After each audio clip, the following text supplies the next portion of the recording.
თბილისში ნაძალადების რაიონში ავარიას 35 წლამდე ქვეითი ქალი ემსხვერპლა. IPN წერს, რომ ავტომობილი დაეჯახა დაღუპულის დედასაც, რომელიც მომხდარის შემდეგ შვილის დასახმარებლად გზაზე გადასვლას ცდილობდა. ის საავადმყოფოშია გადაყვანილი და რეანიმაციაში იმყოფება. მომხდარზე დაწყებულია გამოძიება. ავსტრიაში დააკავეს 22 წლის ქართველი, რომელსაც ჩინეთის მოქალაქეები საზღვრიდან არალეგალურად გადაჰყავდა. კაცმა გაქცევა სცადა და პოლიციის მანქანას შეეჯახა. მან დროებით მიმავლა მოახერხა, თუმცა ქართველი ახალგაზრდა ერთ-ერთ ქალაქში იპოვეს და დააკავეს.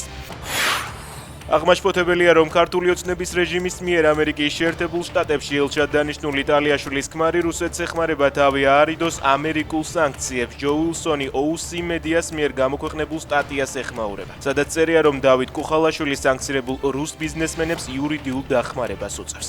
კონგრესმენი სახაზინო დეპარტამენტს ამ საკითხის გამოძიებისკენ მოუწოდებს. არ დავუშვებ სპეკულაციებს უკრაინის წინააღმდეგ. თუ ვაშინგტონში ამდენს და ასე კონკრეტულად საუბრობენ არჩევნებზე უკრაინაში საომარი მდგომარეობის სამართლებრივი რეჟიმის პირობებში, მაშინ ჩვენ ყველა კითხვასა და ეჭვზე კანონიერი პასუხები უნდა გავცეთ. თქვა ზელენსკიმ. ბოლო დღეების განმავლობაში ტრამპმა უკრაინაში არჩევნების ჩატარების შესახებ განცხადება რამდენჯერმე გააკეთა. ზელენსკიმ კი უპასუხა, რომ ამისთვის ნებისმიერ დროს მზად იყო.